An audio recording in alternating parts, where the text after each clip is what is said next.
유동규 씨가 어떤 언론 인터뷰를 SBS를 통해서 얘기한 건데 어떤 얘기를 했었냐면은 자기가 이재명한테 윤건영 의원을 소개시켜줬다 이런 얘기를 한 거예요. 구체적인 날짜랑 지금 뭐 장소까지도 다 언급을 하셨는데 일단 첫 번째 같은 경우는 대선을 준비할 때 작년 1월쯤에 이재명한테 윤건영 의원을 소개시켜줬다고 했습니다. 그리고 실제로 윤건영 의원 같은 경우는 이재명 캠프의 정무실장으로 들어가셔서 일을 하셨단 말이에요. 그리고 이제 구체적으로 한 번 더 만났던 적이 2017년도인데 2017년도에 이재명 대표가 이제 경기도 지사를 하실 때 경기도 그 도청이라고 하는 경기도청이죠. 네. 경기도청으로 윤건영 의원이 직접 왔다는 거예요. 그리고 유동규가 직접 경기도청에서 윤건영을 만나려고 가서 자기가 이제 에스코트까지 해서 그 경기도 지사실 거기서 윤건영이랑 이재명이랑 유동규 셋이 만나서 논의까지도 했다라는 거죠.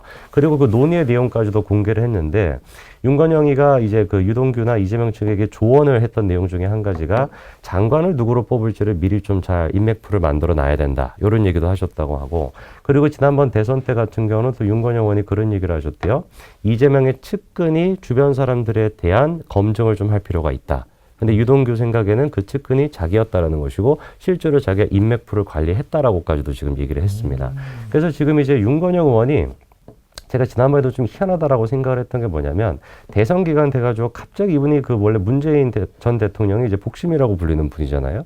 이분이 왜 갑자기 이재명 쪽으로 그렇게 가서 활동을 할까도 뭔가 좀 이상했는데 메시지를 그때 내놨던 것도 보면 희한한 메시지가 많아요. 예를 들어서 대장동 사건 같은 경우는 MB의 BBK 때문에 터진 거다. 뭐 이런 말 같지도 않은 막 희한한 소리를 하실 정도로 네. 그런 얘기를 하면서까지 이재명을 옹호했던 분인데 왜 이분이 그랬을까라는 거에 대한 답이 약간 유동규의 말을 통해서 좀 이해가 되는 거 아닐까. 그러면 이제 민주당 쪽이나 이제 윤건영 의원의 반응이 또 궁금해지는 건데